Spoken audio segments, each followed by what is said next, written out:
Hello दोस्तों, एक बार फिर स्वागत है आपके अपने यूट्यूब चैनल RS के पॉडकास्ट प्लेटफॉर्म पे। पिछली 2 क्लासों में आप पढ़ चुके थे। उसमें हमने देख लिया था कि क्या ऑप्शन है आपके पास संस्कृत के। ठीक है, संस्कृत लैंग्वेज में आपने लेवल, भाषा फर्स्ट या सेकंड, जो भी आपने यहाँ पर चूज किया है, तो क्या क्या ऑप्शन है आपके पास, किस प्रकार से आपको प्रश्न को अटेम्प्ट करना है, क्वेश्चन किस प्रकार से अटेम्प्ट करने और कहाँ कहाँ से कितने प्रकार के प्रश्न आते हैं, वो मैं आपको पहले क्लास में बता चुका था। ठीक है, ये कोई मायने नहीं रखता आपने संस्कृत कहाँ तक पढ़ी है, लेकिन आपने रीट में यदि संस्कृत का सिलेक्शन किया है तो कहीं ना कहीं आप अच्छे मार्क्स लेके आओगे। ठीक है, अच्छे मार्क्स लेके आओगे। इसके रिगार्डिंग मैंने आपको जो सेकेंड क्लास अपनी हुई थी उसमें मैंने आपको वर्ण परिचय पूरा पढ़ाया था। वर्ण परिचय में कौन कौन से प्रश्न आते हैं ये भी मैं आपको डिटेल से बता चुका था। वर्ण परिचय के साथ आपने पढ़े थे प्रत्याहार। ठीक है, प्रत्याहार के रिलेटेड कौन कौन से प्रश्न यहाँ पर आपसे पूछे जाते हैं, यानी आपने यहाँ पर माहेश्वरी सूत्र जो है पूरे पढ़ लिए थे। ठीक है, ये 2 अपनी डिटेल क्लासेज हो चुकी थी और ये आज आपकी तीसरी क्लास होने वाली, क्लास नंबर 3 होने वाली।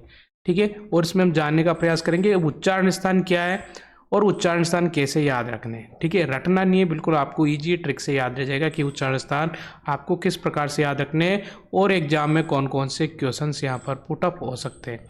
पूरी जानकारी इस क्लास में हम करने वाले, तो स्टार्टिंग से लास्ट तक बने। आप चैनल पर नए तो चैनल को जरूर सब्सक्राइब कर देना, बेल आइकन को जरूर प्रेस कर देना, जिससे जो भी नई क्लासेज अवेलेबल होती है उसका नोटिफिकेशन आपको मिल जाए। ठीक है, और तीसरी जो बात है, एक वीडियो अच्छा लगे तो लाइक जरूर कीजिए। लाइक बहुत कम आ रहे, सब्सक्राइबर बढ़ रहे हैं, बेल आइकन भी प्रेस कर रहे हैं, लेकिन ये जो लाइक है बहुत कम यहाँ पर आपको देखने को मिल रहे हैं। दोनों क्लासें अच्छी क्लासेस थी, ये तीसरी क्लास होने वाली, तो स्टार्ट करते हैं। तो ठीक है, सबसे पहले हम बात करेंगे कि आखिर उच्चारण स्थान क्या है।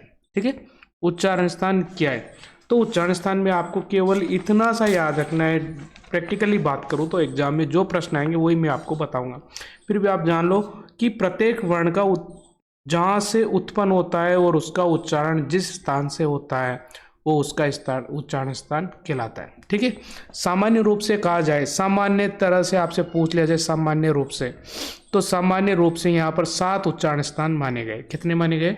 7 उच्चारण स्थान माने गए। लेकिन आ जाए आपके पाणिनीय शिक्षा के अनुसार ऑथेंटिक माना जाए तो यहाँ पर 8 उच्चारण स्थान होते हैं।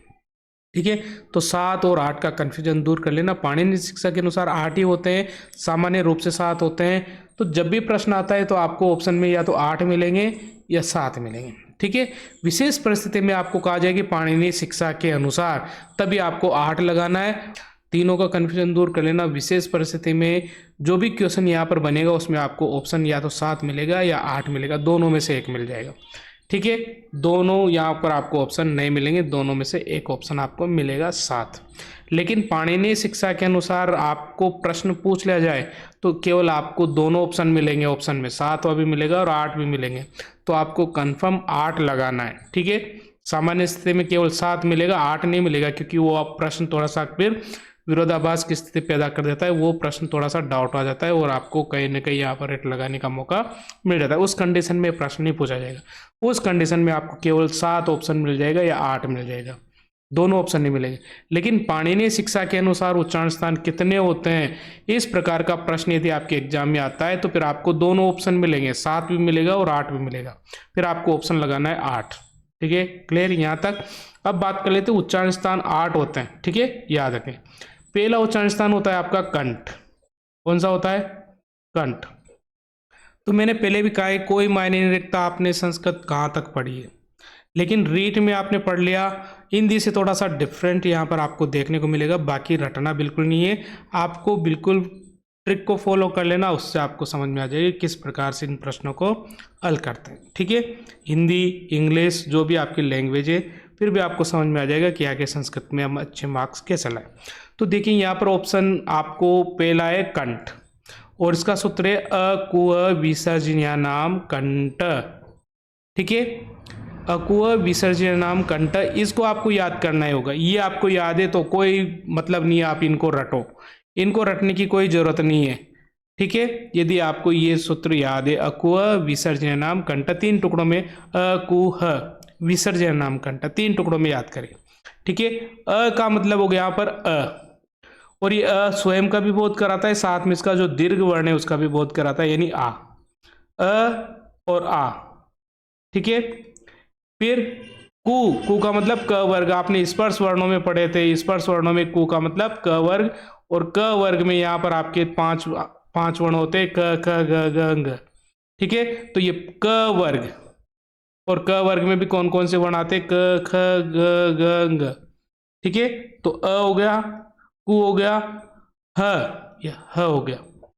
विसर्ज यानी विसर्ग, इनका उच्चारण स्थान क्या होता है, कंठ होता है। ठीक है, तो इसको ऐसे याद रखेंगे, अ कु ह, फिर विसर्जनीय नाम।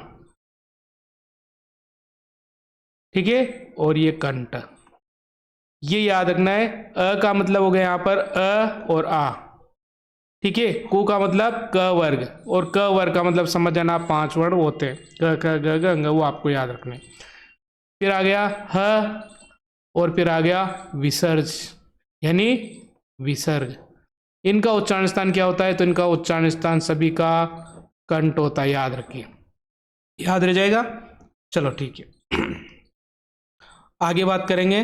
तो दूसरा जो सूत्र है आपका वो हो जाता है तालु। कौन सा, तालु। और तालु का सूत्र होता है ई चु ए सा नाम तालु, ई चु य सा नाम तालु, 3 टुकड़े हो गए। ई का मतलब होता है ई और दीर्घ ई, दोनों मैंने बताया। यहाँ पर आ, ई, चू का मतलब हो गया च वर्ग, और च छ ज ज च वर्ग में भी 5 वर्ण होते हैं। ठीक है, फिर आ गया य, और फिर आ गया स। इन वर्णों का जो उच्चारण स्थान होता है वह तालु होता है। ठीक है, कैसे, ई चू य सा नाम, क्या हो गया, तालु। ई मतलब ई और इसका दीर्घ ई, चू का मतलब च वर्ग, और च वर्ग में 5 वर्ण होते हैं, च छ ज ज ग। ठीक है ना, ये 5 वर्ण होते हैं, ये हो गया, और फिर हो गया आपका स, ये वाला स। इनका जो उच्चारण स्थान होता है क्या होता है, तालु होता है। क्या होता है, तालु होता है। तो आपको ये सूत्र याद रखना है, सूत्र याद है इसका मतलब आपको पूरे उच्चारण स्थान आप कहीं पर भी रफ कार्य में लिख करके आप पता कर सकते हो कौन से वर्ण का उच्चारण स्थान क्या यहाँ पर आपको देखने को मिलेगा। नेक्स्ट प्रश्न है आपके पास मूर्धा। ठीक है, ये हो गया मूर्धा, और इन वर्णों को हम कहते हैं मूर्धन्य। इससे जिनका उच्चारण स्थान होता है उनको मूर्धन्य कहते हैं। ठीक है, याद रखिए, कंठ से जिनका उच्चारण स्थान होता है इनको कंठे कहते हैं, और तालु का जिससे उच्चारण स्थान होता है उन्हें तालव्य कहते हैं। ठीक है, तो मूर्धा में क्या क्या हो गया, री टू र साणाम, रिटूर साणाम मूर्धा। ठीक है, इसको ऐसे समझ लो, ये हो गया आपका री टू र साणाम, ये वाला सूत्र है। क्या हो गया, मूर्धा। री का मतलब री, दीर्घ री भी यहाँ पर हो सकता है। ठीक है, टू का मतलब आपका हो गया ट वर्ग, और ट वर्ग में कौन कौन से वर्ण होते हैं, ट ठ ढ ढ और ण, ये 5 वर्ण ट वर्ग में आते हैं। फिर क्या आ गया आपका र वर्ण आ गया, और फिर क्या आ गया स। इन वर्णों का जो उच्चारण स्थान होता है, षटकोण वाला है ना, इन वर्णों का जो उच्चारण स्थान होता है वो क्या होता है, मूर्धा, और इनसे बनने वाले शब्दों को हम क्या कहते हैं, मूर्धन्य। ठीक है, इनको क्या कहते हैं, मूर्धन्य, यहाँ आएगा। ठीक है, इनको क्या कहते हैं, मूर्धन्य, तो याद रह जाएगा। ठीक है, और चौथा जो आपका सूत्र है वो है लृ तुलसानाम दंता। ठीक है, दंत यानी दांत। तीसरा हो गया आपके दंत, यानी लृ हो गया, तू का मतलब वही त वर्ग, तो त वर्ग में शामिल हुए त थ द द न, ल और स, स्लेट वाला। ठीक है ना, इन वर्णों का जो उच्चारण स्थान होता है क्या होता है, दंत होते हैं, याद रखिए। ठीक है, सूत्र याद रखना है। सूत्र में आपको सीधा सीधा क्या याद रखना है, ल तु ल सानाम, ल तु ल सानाम दंता। अब ल का मतलब लृ, तु का मतलब त वर्ग, और त वर्ग में कौन कौन से वर्ण आते हैं लिख लो, त थ, द, द और न। ठीक है, ल भी इसी में आता है और फिर आ जाता है स्लेट वाला यानी स। इन वर्णों का जो उच्चारण स्थान होता है वो क्या होता है, इन वर्णों का जो उच्चारण स्थान होता है वो क्या होता है, तो इन वर्णों का उच्चारण स्थान यहाँ पर होता है दंता। ठीक है, याद रहेगा। नेक्स्ट बात करें तो आपका नेक्स्ट जो सूत्र चलता है वो है नेक्स्ट है आपका ओस्टो। नेक्स्ट क्या हो गया, ओस्टो। ओस्टो यानी होस्ट। ऊ आएगा, पू यानी प वर्ग, फिर प, ऊ, पू यानी प वर्ग और पदमानीय। इन वर्णों का उच्चारण स्थान क्या होता है, ओष्ठ होता है। ठीक है, इसको ऐसे समझ लो आप। यहां से देखते हैं, उ, पु, पदमानीयानाम ओष्ठ। ठीक है, इसको इस तरह से समझेंगे, यानी यहां पर तो आ गया आपका उ, पु का मतलब प वर्ग, और प वर्ग में कितने शामिल होते हैं, 5 वर्ग, प, फ, ब, भ और म, याद रहेंगे। फिर यहाँ पर प तो इसी में आ गया। पदमानीय जो वर्ण होते हैं, वो पदमानी जो वर्ण होते हैं कितने होते हैं, मैंने आपको बताए थे, कमेंट बॉक्स में बता दीजिए कितने होते हैं वो पदमानी वर्ण। 2 होते हैं, एक तो प होते हैं और एक फ होते हैं। लेकिन कब, जब इनके साथ अर्ध विसर्ग होगी। अर्ध विसर्ग के साथ ये दोनों वर्ण होते हैं तो क्या कहते हैं, उपदमानीय वर्ण कहते हैं। और इन वर्णों का जो उच्चारण स्थान होता है क्या होते हैं, ओष्ठ होते हैं। कौन कौन से वर्ण आगे शामिल हो गए, उ यानी दीर्घ उ और लघु, प वर्ग और उपदमानीय वर्ण यानी अर्ध विसर्ग के साथ प और फ का उच्चारण स्थान क्या होते हैं यहाँ पर, तो ओष्ठ होते हैं। ठीक है, याद रह जाएंगे। चलिए आगे चलते हैं। नेक्स्ट है आपका य, म, ङ, ण, ना, नाम, नासिकाश्च। 5 वर्ण आते हैं, य, म, ङ, ण, न। ये पांचों वर्ण सभी वर्गों के कौन से वर्ण है, 5वें वर्ण है। ठीक है, क वर्ग का 5वां क, ख, ग, घ, ङ, ट वर्ग का ठ, ठ, ड, ढ, ण, प वर्ग का प, फ, ब, भ, म। यानी सभी वर्गों का जो 5वां वर्ण है वो। नासिकाश्च, उनका उच्चारण स्थान नासिका भी होता है। च इसलिए लगा हुआ है, और च का मतलब होता है और, यानी उनका उच्चारण स्थान वो तो होता है जैसे क वर्ग में क वर्ग में 5 आता है, क, ख, ग, घ, ङ, कौन सा आता है, ग आता है। इसका उच्चारण स्थान क्या मानेंगे हम, कंठ मानेंगे। क्या मानेंगे, कंठ। ठीक है, लेकिन इसका उच्चारण स्थान और यानी नासिका भी होता है। क्या होता है, नासिका भी होता है, क्योंकि यही तो च यही बताना चाह रहा है। उनका उच्चारण, इसका उच्चारण स्थान कंठ तो होता है लेकिन नासिका भी होता है। ठीक है, उसी प्रकार से आपने प वर्ग में देखा, प, फ, ब, ब, म आ रहा है, इसलिए म वर्ग का, म का 5वां वर्ण, म प वर्ग का 5वां वर्ण, इसका उच्चारण स्थान क्या होता है, प वर्ग का उच्चारण स्थान क्या होता है, उपपदमानी ओष्ठ। यानी इसका उच्चारण ओष्ठ तो होते हैं लेकिन ओष्ठ के साथ इसका नासिका भी होता है। ठीक है, नासिका भी होता है। दोनों में से ऑप्शन में एक आपको मिलेगा, दोनों मिलेंगे तो तीसरा ऑप्शन होगा अ और ब दोनों। ठीक है, ये ध्यान रखना, दोनों ऑप्शन में, इसका मतलब आपके तीसरा सी ऑप्शन में आपको अ ब दोनों मिल जाएंगे। लेकिन ऐसा नहीं आता तो फिर आपको दोनों में से एक ऑप्शन मिलेगा, या तो ओष्ठ मिल जाएगा या नासिका मिल जाएगा। दोनों एक साथ मिलेंगे तो तीसरा ऑप्शन आपका अ ब दोनों होंगे। तो ये थोड़ा सा आपको ध्यान रखना है। ठीक है, नेक्स्ट बात करें तो नेक्स्ट है आपका ए, दै, तै, कंठ तालु। कौन सा, कंठ तालु। यानी ये 2 वर्ण ऐसे हैं जिनका उच्चारण कंठ भी होता है और तालु भी होता है। ठीक है, किनका, ए और ऐ का। ए और ऐ का उच्चारण स्थान कंठ तालु भी होता है। तो अ प्लस ई बराबर ए, यानी अ का उच्चारण स्थान कंठ होता है, ईचो ऐसा नाम तालु होता है। ठीक है, और ये दोनों से बनाए तो ये क्या हो गया, कंठ प्लस तालु, इसलिए कहा है कि कंठ तालु। ठीक है, ए और ऐ का उच्चारण स्थान क्या होते हैं, कंठ तालु। ऐसा का ऐसा ऑप्शन आपको मिलेगा यदि इनका उच्चारण स्थान पूछा जाएगा तो। ठीक है। ओ दौ तौ कंटोष्टम, और ओ और औ का जो उच्चारण स्थान होता है वो क्या होता है, कंटोष्ट होता है। ओ और औ, ओ और औ का उच्चारण स्थान क्या होता है, कंटोष्ट होता है। अ प्लस उ बराबर ओ होता है।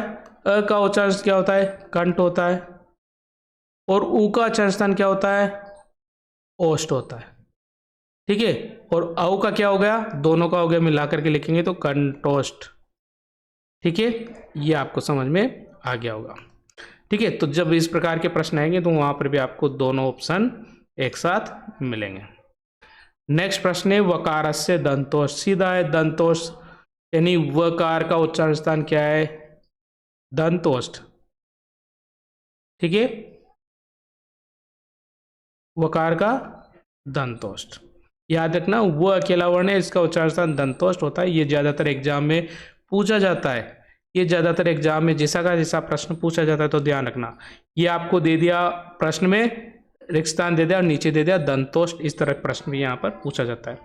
जीवा मूल्य से जीवा मूलम, और जो जीवा मूल्य वर्ण है, जीवा मूल्य का मतलब क और अर्ध विसर्ग, ख और अर्ध विसर्ग, इन दोनों वर्णों को हम क्या कहते हैं, जीवा मूल्य वर्ण कहते हैं। और इनका उच्चारण स्थान क्या होता है, जीवा मूली होता है। याद रखना, जीवा मूल्य से जीवा मूल, यानी जीवा मूल्य वर्णों का उच्चारण स्थान जीवा मूल होता है। ठीक है। नासिका अनुसार से, जो अनुस्वार होता है ये वाला, इसका उच्चारण स्थान क्या होता है, नासिका। ठीक है, क्योंकि या तो इसको हिंदी में न बोलते हैं और संस्कृत में इसको म बोलते हैं। ठीक है, तो म के स्थान पर अनुस्वार संधि पढ़ेंगे तो म का अनुस्वार बन जाता है, तो इसका उच्चारण स्थान क्या होता है, नासिका होता है। अब कुछ बातें जो आपको एग्जाम में याद रखनी है। ठीक है, क्या क्या याद रखना है, देखो ऐसे वर्ण जिनका उच्चारण स्थान केवल एक उच्चारण स्थान है। ठीक है, एक उच्चारण स्थान है, ऐसे वर्ण कितने हैं, आपसे एग्जाम में पूछ लिया जाए तो ऐसे वर्ण कितने हैं, तो ध्यान रखना 32, 32 वर्ण ऐसे हैं जिनका उच्चारण स्थान एक ही है। साथ में जो जिह्वा मूल है और उपद माने वर्ण है, अनुस्वार वर्ण है, उनका उच्चारण स्थान भी एक ही होता है। ठीक है, तो ये हो गए आपके, या तो 32 ऑप्शन मिल जाएंगे या 32 प्लस 3 यानी 35 पे आपको ऑप्शन में मिल सकते हैं। बाकी ज़्यादातर आपको ध्यान रखना है कि जो एक वर्ण, एक उच्चारण स्थान जिन वर्णों का है वो यहाँ पर 32 है। ठीक है, चिन्ह संकेतों को छोड़ दीजिए, बाकी जो वर्ण पूछे जाए तो वर्ण कितने, 32। और ऐसे वर्ण जिनका उच्चारण स्थान 2 उच्चारण स्थान है, कितने, 2 उच्चारण स्थान है, ऐसे वर्ण कितने हैं। ठीक है, तो ऐसे वर्ण है 10, याद रखना संख्या में कितने, 10 वर्ण ऐसे हैं जिनके 2 उच्चारण स्थान है।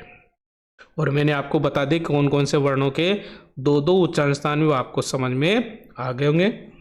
ठीक है, तो आज की क्लास में केवल इतना। हमने उच्चारण स्थान के बारे में पढ़ा, यानी उच्चारण स्थान में कौन कौन से प्रश्न यहाँ पर बनते हैं। वीडियो अच्छा लगे तो लाइक करना, अभी तक चैनल को सब्सक्राइब नहीं किया तो सब्सक्राइब कर देना, और बेल आइकन को जरूर प्रेस कर देना, जो भी नए अपडेट्स होते हैं उनकी जानकारी आपको यहाँ पर समय पर मिल जाए। थैंक यू, धन्यवाद।